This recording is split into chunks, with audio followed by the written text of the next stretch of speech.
This is the Ricochet Report. The Ricochet Report. Welcome to the Ricochet Report, the show that talks everything and anything firearms. I'm your host, Brad, and on today's episode, we have a law enforcement officer. He is also a competition shooter, up and coming in the competition shooting world, recently scoring highest in multiple stages in both USPSA and IDPA, shooting both the PCC and production or limited divisions. My good friend, Anthony.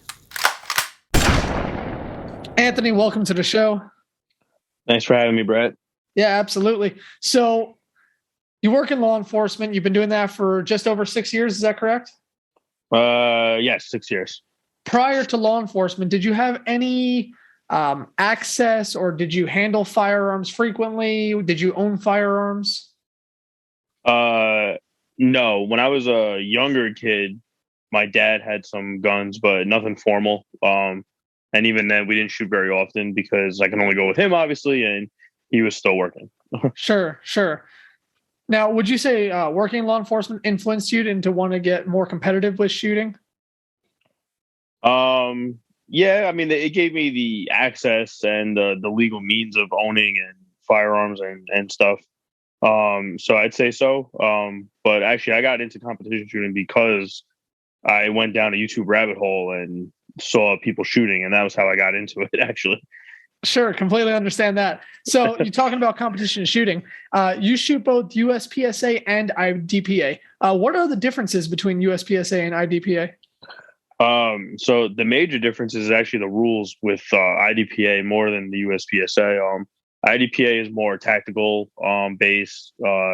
Everything's from cover, reloading from cover, shooting from cover, tactical priorities. Whereas USPSA, they tell you, they might have a specific stage plan for you to do, but, as long as you follow those stage plans, you can basically do whenever you want.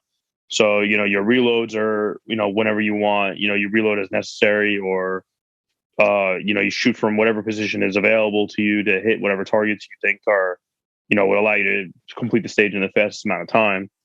At IDPA, they actually break it down, even further than that. They'll actually tell you, specifically what to do. And, you have to run your gun dry before you're allowed to reload. And then you have to reload from slide lock. So, reload from cover. So, the IDPA is more tactical in that sense.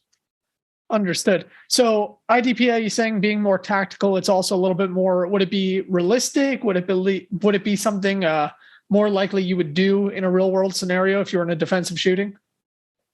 I guess that, that's like a loaded question, right? Because, the concept behind it, I would say, is yes, it's meant to mirror what a tactical scenario would be, or a shootout would be. But obviously, like any other sport, there's nothing that will compare to the real thing, right? Absolutely. Definitely not. Yeah, I would say probably with shooting, you're looking at the furthest thing from the actual experience would be a sport version of it, probably a defensive class of some sort. That's right. Probably your best bet. Maybe a simulations force on force class. And even that is still, once you're in the real thing, Lord knows what that's like. Yeah. So USPSA is a little bit more high speed. Would USPSA be like the NASCAR version then? That's like the quick running and gunning? Yeah, I guess that'd be a good analogy for it. IDPA is not that it's slower, but IDPA, when you look at the scoring and the way they score, you could sacrifice speed if your hits will make up for the lack of speed. Whereas in USPSA, the way the scoring is done is if you can get on target so you don't miss, right? So you get somewhere on the target and move faster, even if you're not getting those perfect center mass shots. By moving fast, you'll make up for the shots. Whereas in IDPA, you're better off, slowing down a half a second to make your shots count. Uh-huh. Now, you're given the option, USPSA or IDPA. You can only shoot one for the rest of your life. Why do you choose USPSA or IDPA? Which one is it and why? So I'll probably shoot USPSA. And a large portion of that would probably be in my immediate area where I live. Is that's just more readily available. More people shoot it. But in general, I do find it more fun. You have a lot more play in like your gear and what you're able to do. And so just in general, like I just find USPSA more fun than IDPA. So you're talking about how you kind of went down the YouTube rabbit hole and how that's what got you into competition shooting.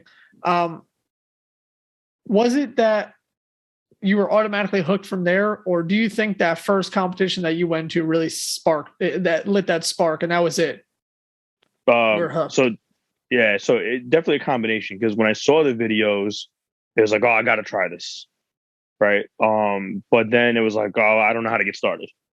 And then I found where I live that they had, a competition shooting, like a USPSA match. And so I signed up for it. I went and shot it, and I didn't have any of the right gear for it. I went in with, I think I only had like 3 mags, for USPSA, they really kind of, suggest 4 minimum. And I didn't even have like a proper setup. I didn't have a holster that, was meant for competition, or mag holders that were meant for competition. And by the time I was done with that match, I was like, all right, like this is something I'm going to go spend money on and go get the rest of the gear that I truly need to do this stuff. So you bring up a great point. You're talking about getting into it in the beginning, not having the right equipment. What's your advice to new shooters looking to get into competition shooting, whether they've been shooting for years or they're a brand new shooter who maybe bought a firearm because it looked interesting to get into competition shooting? They said that looks cool, and they bought their first gun because of that. So whether we're talking about a 20-year shooter or a brand new shooter, what advice do you have for them? What gear is necessary? What gear is really helpful, but maybe they could get away with not having it in the beginning? And what mindset should they go in with? So mindset, we'll start with that one. Mindset, honestly, is to just go and have fun, right? Because like anything else you do for the first time, you're not going to be good at it, right? You're just not, right? It's impossible to just be good at something when you do it the first time, right? So just to go have fun and just kind of like learn the format and, the general rules, and just, and just, like I said, just go and have fun. As far as the gear goes, you need a holster, some mag holders, obviously a firearm and a magazine, and magazines to complete the stage. Like I said, I think the general rule of thumb is 4 minimum magazines to shoot, because you're going to reload. You shouldn't theoretically run the gun dry in USPSA, so you need the more mags to make up for the ammo that you're not shooting. So when you say not going to run the gun dry, you mean you're leaving one in the chamber on the reload? Right. You're going to leave one in the chamber on your reload, and you're probably going to leave several in the mag. Sorry, excuse me. So we're dropping a magazine with possibly multiple rounds in it to the ground and putting a fresh source of ammunition in there. Yes. Okay. And that's kind of setting yourself up where if you were moving from one section of the stage to another section of the stage, in order to occupy that time while moving, you do your reload then, so that you don't get to your second portion of the stage and start shooting and then have to reload while you could have done it at a better time. Right. And the reason you have multiple magazines is because we're not worried about storing those back on our person like we would in real world. We're just dropping those to the ground because this is about speed in the tournament environment. Right, exactly. Okay. You should have Understood. your stage plan where you're not, in theory, if you do your stage plan right, you're not going to run out of ammo. And as long as you don't have to take too many makeup shots, you shouldn't, in theory, run out of ammo. So, it's interesting. You're talking about stage planning. For those of you listening, Anthony got me into competition shooting, and it took me to my first competition match ever, which was an IDPA match. And then recently we just went last weekend to a USPSA match, and that was my first USPSA match. And they felt very different. And it was interesting. For some reason, at the IDPA match, I felt extremely nervous. And then at this USPSA match, I didn't feel nervous. But talking about staging specifically, or planning for your stage, why is it that in IDPA we weren't able to plan the same way we were in USPSA? What's the reason behind that? Well, I don't know. The reasoning is because it's in the rules. Why it's in the rules, obviously, I do not know. But I guess it has to do with that they keep the. So I don't know if you remember when we shot the IDPA, everything was it is more tactical oriented. So they want you to shoot certain targets from certain places, and in the sense of solve that puzzle, right? Where your speed factor and your hit factor, your hits on your targets. Whereas in USPSA you have more open, and in a lot of ways, that it's kind of weird when you compare the two because they emphasize two different things. In USPSA, if you can fit 10 mags on your belt, the power to you. Whereas in IDPA, you only have 3 mags and one's always in the gun, and you have 2 on your belt. So in USPSA, your max round count on a stage is 32, and I believe in IDPA it's like 20. So it is a big difference with those matches when you compare them side by side. Okay, and I do recall when I shot the IDPA match, I remember that everything was pretty much a lean from cover. Like you said, we had the barrels. There were hallways, makeshift hallways, and there was also an actual door that you'd have to open, and then engage targets and move in tactical order or in a tactical priority. To engage a target that you saw as you sliced the pie around the corner. Versus USPSA, when I shot that match, that planning was very interesting because we were even allowed to do what they call it, the gun hands, or what they call it in IDPA. Yeah, what I think they literally just called it air guns. Air guns, no air guns. And for any of you listening, if you've ever watched a YouTube video or you've been to a class, I'm sure you've seen the instructor do those rifle hands. It's basically that you can't, with no firearm in your hand, even just your hands empty, you can't point them at your target in IDPA to plan out which targets you're going to shoot. It's literally you have a few seconds to kind of just look, and that's it. Versus in USPSA, we had multiple opportunities to walk through the stage and plan each shot, and then you got on the back of the line and did it again. Yeah, you're actually given. I believe the rule is, I want to say it's a 5-minute time limit to plan the stage for everyone to play. To get 5 minutes, and everyone has time to go through and kind of plan their stage and how they're going to shoot it based on how they move and how they shoot, and a lot of times even what hand they shoot with. Right, a left-handed shooter will probably do a stage differently than a right-handed shooter just because they are left-handed versus right-handed. How does being left-handed or right-handed affect you based on the stage? What could be a disadvantage of that? Well, so if you're right-handed and you have to lean left, around left cover, that's harder than being right-handed and shooting out of right cover. Right. So just something like that, your leans are going to be more, right? Because now you have to bring your right hand all the way to the left side of your body and line your sights up with probably your non-dominant eye, depending on how hard the lean is. So obviously that always will create a challenge. And then it's the vice versa for the left-handed too, obviously. And then the way you transition from targets will change, right? May change. That it's obviously independent on each person. We went to the range a couple of weeks ago, and when you asked me how do I transition, I told you one thing, and I said I just feel like it's easier for me because the way I could see the targets and my eyes are open. Obviously, I shoot both eyes open. And then when we got down to shooting, I realized that what I told you I was completely wrong, and I don't actually do that. I actually do transition from left to right and not right to left like I had thought. So a lot of that will come down to just play with the instinct also. Right. So you kind of learn a lot about yourself by practicing as well as just doing the event itself. Sign up for a match, compete, see how you perform, and you kind of learn about yourself in the process. Right. Yes. So kind of just trial by fire. Just throw yourself into it and see how it goes. Hey, like anything else, right? When the best way to learn is by doing it. Yeah, I absolutely agree with that. I learned a big lesson at this USPSA match, the first one I ever shot. I got disqualified right near the end of the match. I almost made it all the way through, and right at the end, I got disqualified. And I think that goes along with what you were saying about certain movements, planning your stage.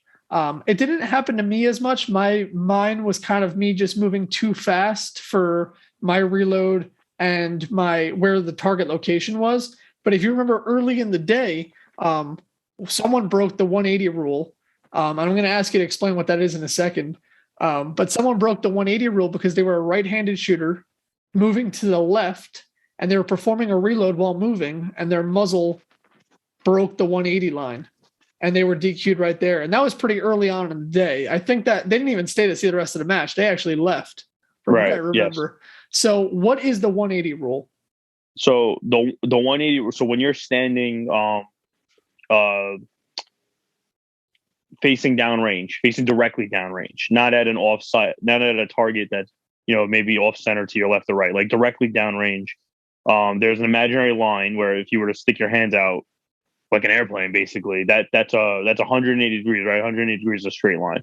So it's an imaginary line that goes straight through your body. And it goes, and basically any target you shoot has to be after, in front of that 180 line. And that's actually probably one of the most important safety rules that USPSA has, because now, as long as you follow that rule, and everyone should be behind you, right? And it's obviously the RO's job and everyone else's job to make sure everyone's behind the shooter. So that is to prevent people from, shooting backwards, basically behind them, potentially at other people and potentially at other, it could be something as simple as an animal or God forbid, a person, obviously, right? I mean, you don't obviously want to shoot anybody when you go to these matches. So that Absolutely. rule is, so that rule is a lot earlier. Yeah. So that rule is to basically prevent that. And because it is considered a very extreme safety rule, if you go at 180 and a half degrees, your RO will most likely disqualify you for that. So, okay. Now we're talking about USPSA and IDPA here, because it applies to both. What are you running in your matches? So this year I am running a JP GMR 15, pistol caliber carbine, 9mm. And in the past I have run a Glock 34. And I still shoot that from time to time, but this year I kind of went with the pistol caliber carbine this year. So there's multiple categories that you can shoot under. Yeah, there's so many, and each category, it goes from the most basic category is production, which is just about any gun off the shelf, right? Yeah, just off the shelf. And I don't have these all the rules completely memorized, but that's basically minimum modifications in the production divisions. That's like your sights, your trigger. I believe the general guideline is when the gun is in battery, which is what slides forward. If you cannot see the modification, it is generally considered acceptable. And then it goes all the way up to open, which is, those crazy race guns that you see on TV and YouTube. Sure. And, several $1,000s with, the optic and, muzzle brakes and compensators and, unlimited rounds for everyone in between. Right. And then there's, like you said, it's something for everyone in between where, I think one of the fastest growing, divisions in USPSA right now is, carry optics, which is basically production with a red dot on your handgun.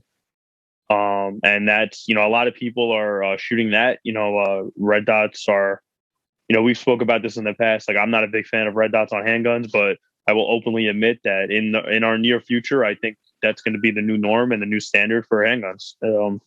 So it is easier to shoot a red dot than it is iron sights. Yeah, I would certainly like to see red dots in every handgun. I don't think there's anything wrong with iron sights. I think it's extremely important to learn how to use iron sights. But if you can have an advantage, why not have one when your life especially depends on it? Because carry optics, the whole idea is they're talking about your carry gun with an optic. That's the idea behind carry optics, is if that's what you're going to use, then use that in the competition. Right, and, basically, yeah. I think we'd see a lot more officers in the law enforcement world having success with both qualifications every year or twice a year that they have to go through for their department, as well as when they actually have to discharge their firearm in the field, more rounds successfully placed on target, because they're not thinking about everything that's going on. They're simply putting one bright red Right. dot Right. on the center mass of their target and squeezing the trigger to the rear. So I think we'd see a lot more success. I've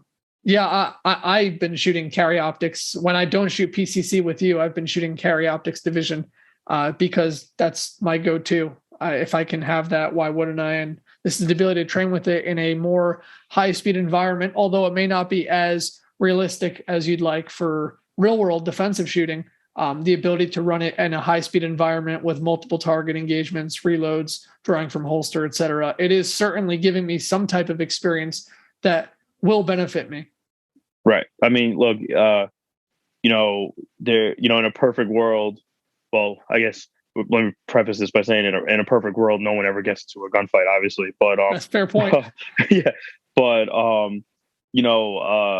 in a perfect gunfighting world, you always have, solid cover, and the person and the bad guy doesn't, right? They're just wide in the open, and their gun is shooting blanks, and whatever. But a lot of time, most gunfights, I believe, the statistic is they happen within like 7 yards, I believe, right? So I think it's somewhere between 3 to 7 yards. 7 yards is probably the maximum end or the maximum distance in the average. Obviously, I'm not saying every gunfight, but at least here stateside, not wartime overseas. I believe it's like 7 yards, the max distance we're looking at. So, I mean, 7 yards is 21 feet. I mean, I don't know how much cover you expect to have in 21 feet of somebody. So, you're not always going to have that. So, in the sense, like you said, speed shooting, it's really going to come down to how fast can you get your weapon up, and how fast can you squeeze that trigger and make those shots count. Yeah, that makes a lot of sense. So, your Glock 34, I saw that thing. I've shot it. It is wicked. It's awesome. A lot of that, was that a stock Glock 34 when you got it? Yeah. So the Glock 34 is basically Glock's competition gun that they made for the production division. A competition gun. Glock makes a competition gun. Yeah. Yes. Actually, a few of their guns are actually now competition. We have. No, I think like the most law enforcement agencies use the 19 or the 17, I believe. If they're looking at the 9mm, probably one of those two. Those right. Maybe the 45 now. A couple agencies down south are using the Glock 45, which is the hybrid of the 17 and the 19 combo, where you're getting that full size grip, but that same length in the slide.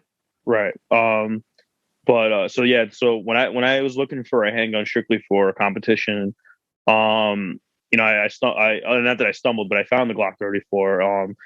And honestly, it's really just a large Glock 17 or a Glock 19, right? There's the same pattern, the same design. It's got a 5.5-inch barrel, I think. So the slide and the upper part of the Glock actually sits on the Glock 17 frame. So it's about a half an inch. It's about a half an inch longer on the barrel than. So you're looking at a 17 frame with a longer slide, which is giving you a little bit longer distance of a sight radius, a little bit maybe more mass on it to help with muzzle flip. Right. It's actually a little less mass. They actually port the slide. Oh, it comes ported. The slide is ported. It comes ported off the line. Oh, very cool. That's the competition model or the Glock 34 period? That's just like they don't like market Glock 34 competition. It's like Glock 34. We made it for competition. Understood. And got it. Honestly, the only difference I see that they say they made it for competition is that it's got a longer sight radius, right, which does help you with more accurate shots, a longer barrel, which gives you a little bit extra on the range there. I mean, we are talking about a 9mm, so I don't know what that half an inch is really going to give you. And the fact I rely on every half inch I can get. Don't take that from me. Fair enough. And then they port the slide. They port the slide. Cuts a little bit of the mass on the slide, and will give you a little bit of relief on your recoil there. So for someone who's looking to get into competition shooting, a Glock 34 stock out the box is a very good option. Yeah. Look, a lot of people will say Glock this and Glock that, but for $500-$600, you can't beat a gun like that. I honestly don't think a human shooter could truly outshoot what a Glock can give you. Yeah, I've been saying, and I'm guilty of it myself. I have a Gucci Glock, and I got an agency barrel, and I mean, I'm a pretty good shot. I cannot shoot the Glock barrel. I can't outshoot it, and I don't know anyone human that can outshoot the Glock barrel. Right. But we want to get the cool gold looking barrel because why not? Because we have the money too. So let's have fun with it. Look, you saw. You saw my Glock 34. Yeah, and that's what I was getting to. You did a little bit of Gucci work on that Glock. So what happened to that Glock? Well, I'm gonna assume. I know you've seen John Wick too, right? Yes. So basically, what I did was save some money up and placed an order on Terran Tactical and sent the Glock out. And about 8 months later, I get the Glock back, and now I have John Wick's handgun from the second movie. Very cool. So you sent yours out to Terran Tactical to get Gucci'd out. My Glock 19, the Carry Optics Glock, which is an EDC Glock, I sent that out to DEFCON, which is DEFCON 3 on Instagram. Right. That was also about an 8-month wait, I think, to have them do the custom stippling. I also had it Cerakoted multicam because multicam is cooler. Because why not? Yeah, why not? Exactly. Because I can. Because America. So let's move past the handgun. Let's go over to the PCC, the pistol caliber carbine. You're shooting a JP. Now, if you're not familiar with JP and you're listening to this and you're thinking about getting into competition shooting and you're thinking about PCC, it's probably one of the best PCCs on the market. Fair to say? I mean, as far as from what I know, I think it's definitely going to be one of the best, if not the best. What sets them above the rest? Like I'm running a Freedom Ordinance FX9, and you're running a JP, and some of the guys that we shoot with, they also run JPs. I've seen some Wolfpack armories, and we've seen some. What's Da Vinci? Is that it? Yeah, Da Vinci's another. It's another brand that you see from. So is JP doing anything different to their guns to make it stand out? Like I know when I pick up your gun, it feels heavier. It feels a little more solid in the hand. Right. What are they doing to their guns to make them different? I know when we were talking about getting you some accessories, the handguard, their handguard is it's proprietary. You can't even put that's not M-lock, and it's not. I mean, it's got a Picatinny rail on the top, but it's not key mod. It's not M-lock. So what are those holes? It's JP holes. Yeah, they're honestly, I don't even know what they call it. Honestly, they got their own proprietary holes. Yeah, I'm actually pretty. I was not familiar with JP before I got that rifle. I bought that rifle from a shooter that I have met. He doesn't use the rifle anymore. So who is this shooter? Mike Seifert. Mike Seifert. Yeah, I'd love to have him on a future podcast, Mike, if you're listening. Yeah.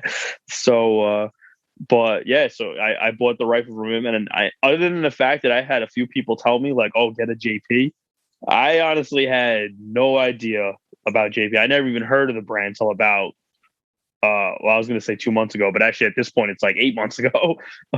Time's kind of escaped flies me. In COVID world, even though we're on the back burner of that, and hopefully we never continue. Yeah, go back to that. Yeah, but yeah. So I'm actually still familiarizing myself with that brand. That handguard, man, it's weird. Like you said, the slots for the accessories are all circles.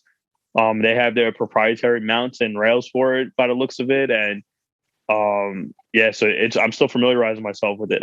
But to answer your main question, I think they just found, some technology that just really works. The trigger, I want to say the trigger is like a hyperfire trigger, and it's their newer models actually have some new technology in their cycling, in the bolt and in the cycle and in the way the bolt cycles.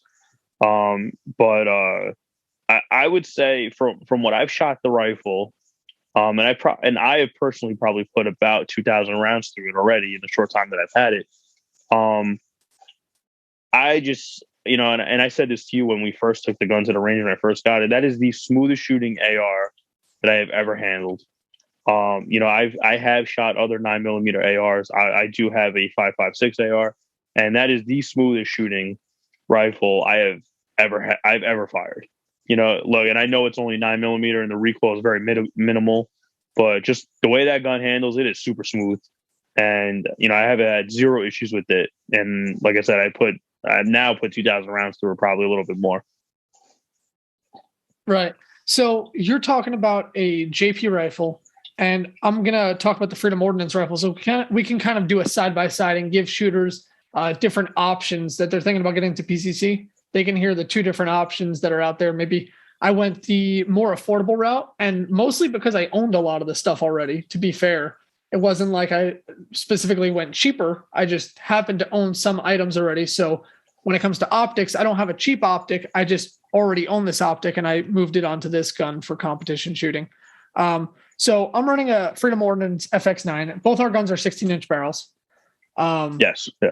From my understanding, USPSA will allow you to shoot a short-barreled rifle, but you actually have to have the proper paperwork, the NFA tax stamp, for that rifle if you want to use it. And they will not allow AR pistols. You cannot run a short barrel if there's a brace on it. It has to be a proper SBR.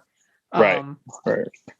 Let's go start at the muzzle and we'll work our way backwards. I think that's the best way to go about it. So we have a direction. The muzzle brake on your JP, is that the standard JP muzzle brake, that giant yeet cannon looking thing on the end there?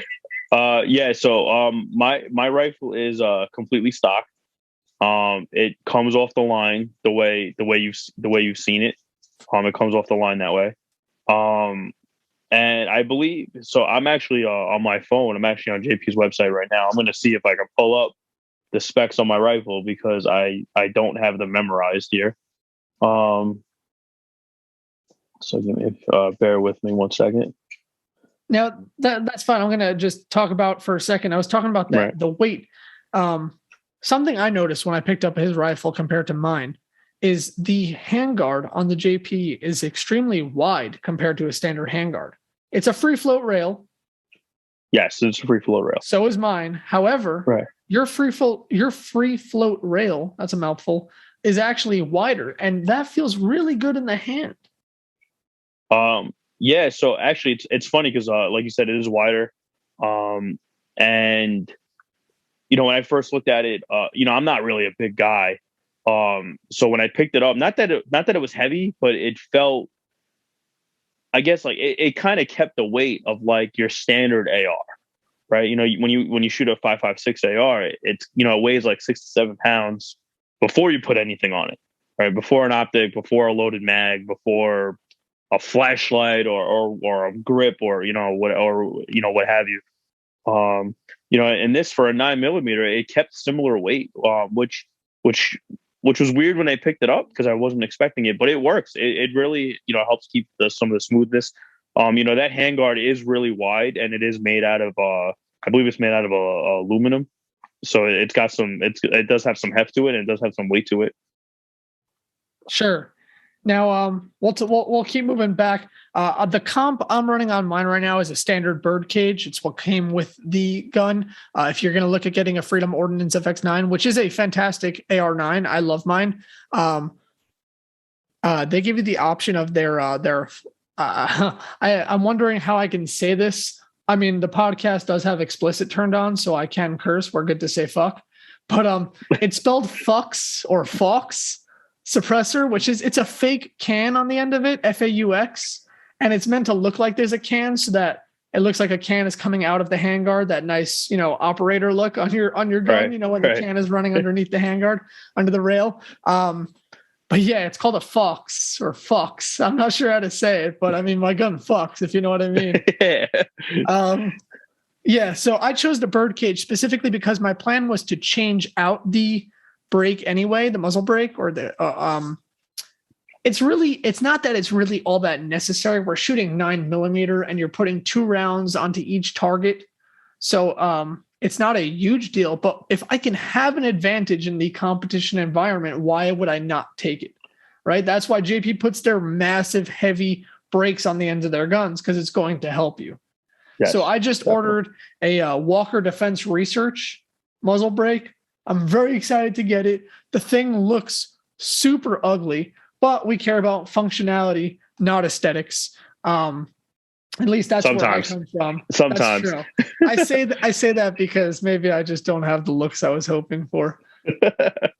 But it's this upside down shovel looking thing. I've sent you a video on it on Instagram before. It just seems like it shoots real flat. So I'm excited to get that and try it out and report back to you guys. And in a future podcast, maybe we'll come back with an update, let you know how things are going for us in the shooting world, and see how that brake is working. Let's keep working down that way. Let's get to the optic.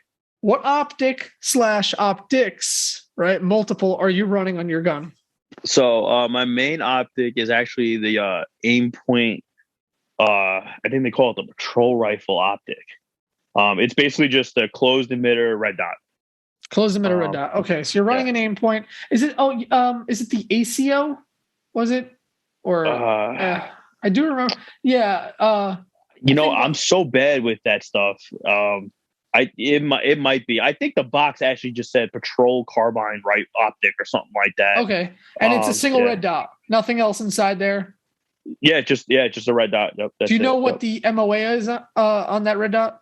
I want to say it's a 3 MOA. Okay, so it's a 3 MOA. Yeah. So if you're thinking about getting an aim point, he's running a 3 MOA dot. Now, what height is that sitting on your gun? Because this is where ours are definitely going to differ. And I think a lot of people in the competition world would look at me funny. But what height are you running on your red dot? So actually, so this aim point did not come with different mounts. It came with one mount. So I actually don't know the height because I couldn't choose it. Like, when a lot of times when you get red dots, it comes with 3 different mounts, right? It comes with the absolute co-witness mount, and then it comes with the lowest 1/3 co-witness mount, and then it comes with the high mount, which is actually no co-witness at all. Right. So I do not have iron sights on that rifle, so I actually do not know what the height mount is, and I can't even compare it because I don't have iron sights to look and see what it may or may not be. My guess would be that it's a lower 1/3. Yeah, when I shot your gun, it felt like a lower 1/3. I know that sounds odd to how it feels, but based on where my face was positioned, I would say it was a lower 1/3 when I got my cheek well. And you're running a secondary optic on your gun. Yes, so I'm running a what do they call it? A 45-degree offset. Okay. It's a true 45-degree offset. It's not like a 35. Yes. Okay, it's true 45. It's true 45 from Vortex. And I'm actually running Vortex's Razor red dot on that 45 offset. Cool. And who makes the 45 offset? Is that, do you know the brand of that one? The mount itself? Yeah. It's from Razor. It's from Vortex. It's actually Vortex makes their own. Yeah, they actually made this particular offset mount for the red dot that I bought. So I'm not attached on a rail. It's actually on a mounting plate. Red dot. Got it. Yeah. So this is where a lot of people would look at me funny because, again, I kind of come from more of the tactical training environment, the defensive, the combat environment, teaching that style of shooting.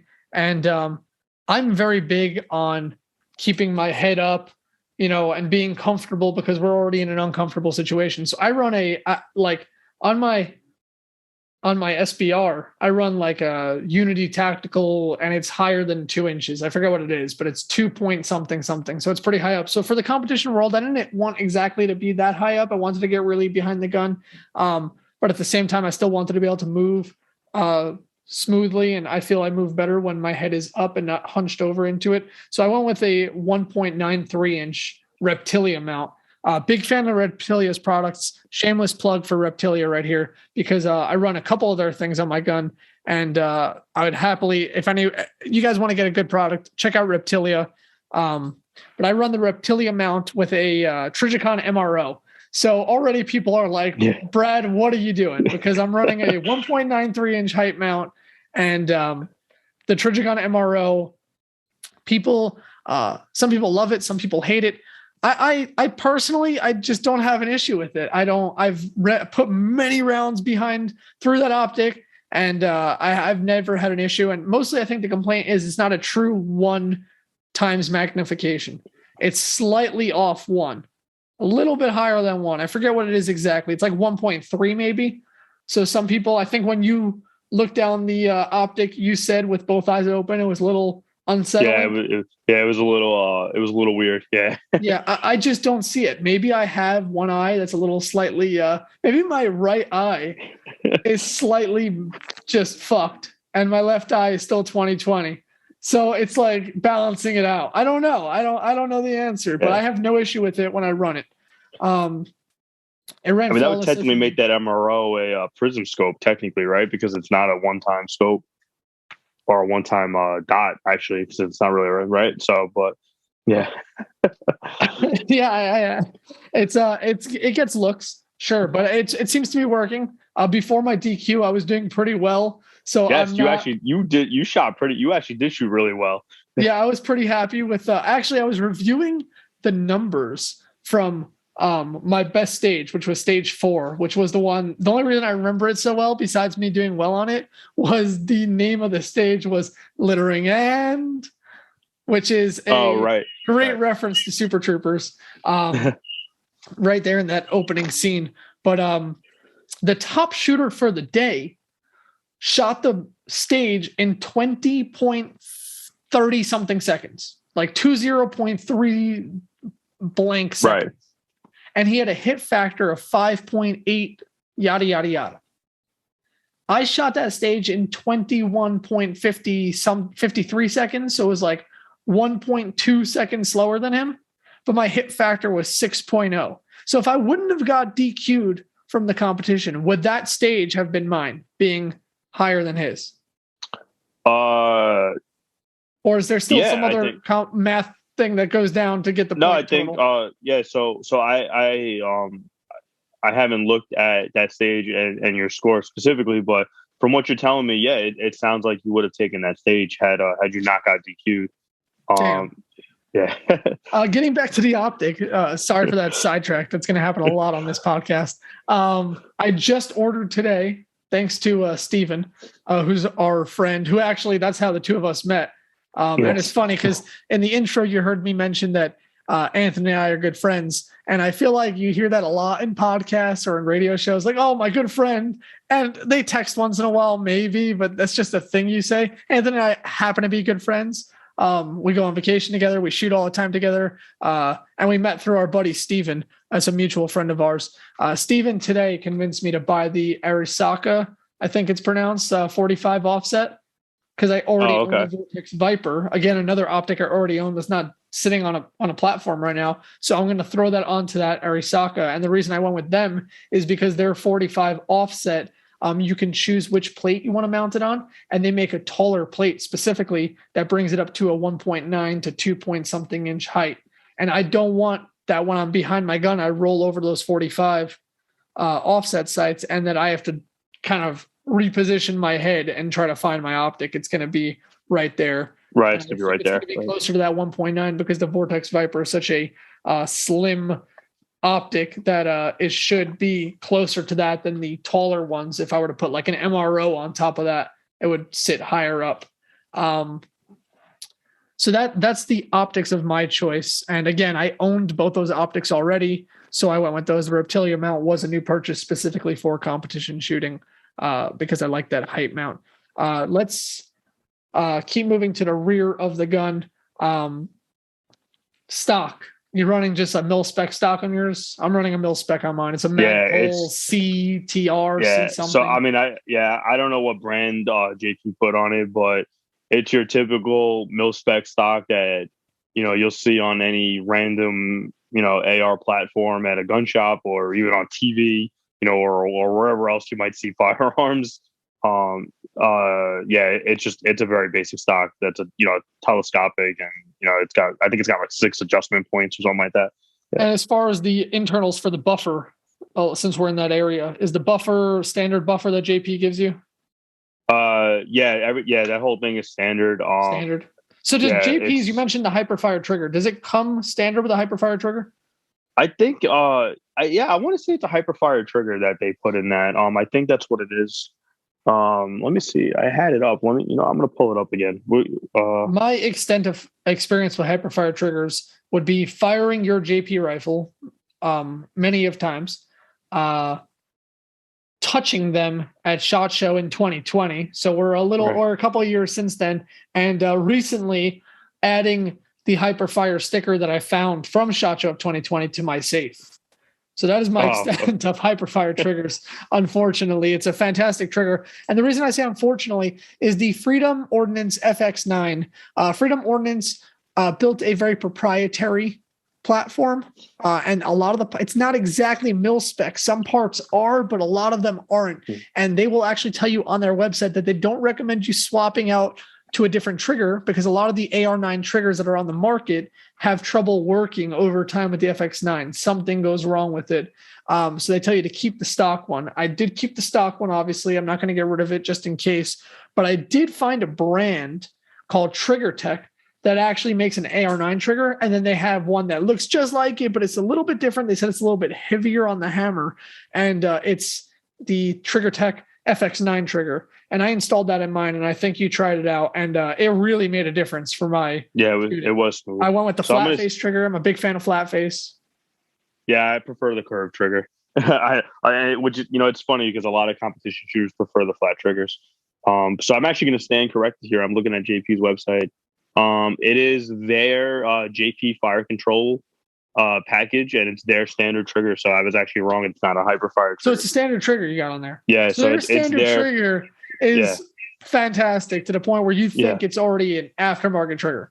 Right. Yes. Yeah. So it's fair to say that if you're going to drop $2,000 on a gun, instead of going the route I kind of went where I owned this gun already and I started to add these modifications to it and the price adds up, you can just drop that money in the first place on a JP.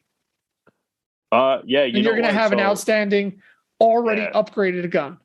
Yeah, I have, like I said, I've had this gun for a few months now. I probably have about 2,000 rounds through it, like I said earlier. And I would recommend that rifle to anybody, and everybody.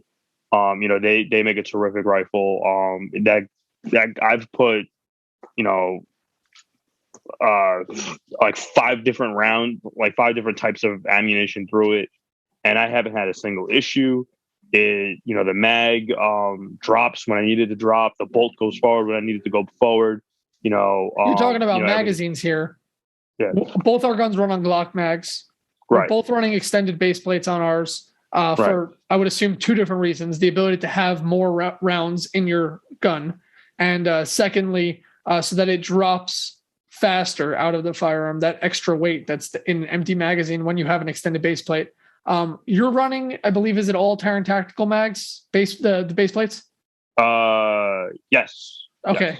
So yeah, on my big sticks, I'm running Terran Tactical, and on my the smaller mags for when I shoot pistol, I'm running Mini-Cal International Training. Shout out Mini-Cal if you're in Florida, if you're in the Miami area, or you're just visiting.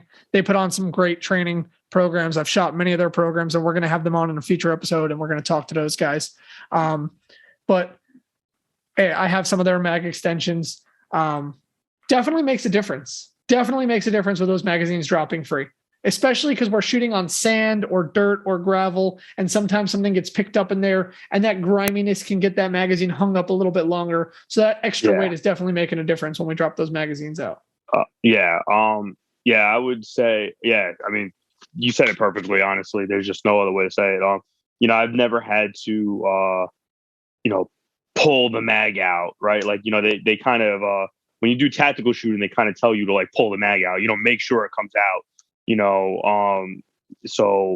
but this, I've never had that issue. I hit the mag catch and it drops, and I've been able to reliably count on that where, while I'm pressing the button, I'm reaching for my next mag. And by the time I get that mag into the magazine, even right, I'm not worried about it. Yeah, I know it's going to drop because it's dropped every single time that I've pressed that mag. Sure, that mag catch. The last thing that really comes to mind on the gun is the grip. Now, is that the stock grip that came with it, or is that like a Hogue? It's got that rubbery feel on yours. It's a thick rubbery grip on your gun. Yeah, that is that's their stock grip too. Wow. Like I said, they make an incredible rifle. They really do. So shout out to JP for everything they've done. Yeah, absolutely. I love shooting your JP when I get a chance to. The grip I changed on my FX9. The one thing I will say about the FX9, it's a great stock gun the way it comes, but I mean, I would love to see more companies moving away from that standard A2 grip that we used to see on ARs, on every AR, and start putting on these more vertical inline with your body grips, right? We don't cock that hand forward like that anymore, right? We want to get more vertical on the gun. I switched over to a Reptilia grip. Reptilia, again, makes a great product. It was like a $20 grip or $25. I forget exactly the price, but it's not going to break the bank, and it's that much better of a grip. Shout out my friend Frank. You know Frank as well. I sent him the grip, and he did a wicked stippling job on it, and that thing bites my hand. I mean, when I let go of it, it looks like my hand was like I just slapped a porcupine or something. I tried to Will Smith smack a porcupine, and I got a Frank special Reptilia grip pattern in my hand. So shout out him for doing that. Now we're going to come towards the end of the show here. We're going to be wrapping up. Moving away from competition for a second, I'm going to ask this to every person on the show. You happen to be the first person on the show. EDC, all right? Everyday carry. It's something that we all do, especially if you're in the firearm world, the firearm industry. For whatever reason, you carry a firearm. You probably carry other things too that most people would find a little bit strange. I know sometimes people are like, why do I carry a flashlight? Like, what am I looking for? So what is in your EDC? Like day to day, what do you carry? So, we said earlier, like we are law enforcement. So I do carry my duty weapon. If we carry, we are required to have our handcuffs on us. So I will have those on me.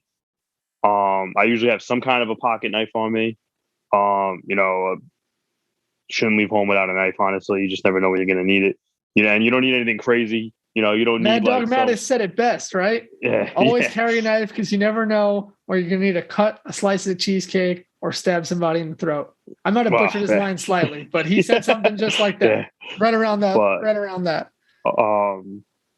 You don't need some fancy fighting knife, right? It's a tool, right? I don't bring a knife because I'm hoping to stab somebody or looking to stab. I'm not looking to do it. I grew up. I've always right. Yeah, exactly. Absolutely. You just never know. It's another tool you might need. Right. You mentioned a flashlight. I typically keep a flashlight in my car. Okay. And it's nothing crazy. It's just, it's like a $80 white light flashlight. It's probably like 200 lumens, but I'll see in the dark. Sure. A lot better than you will without it.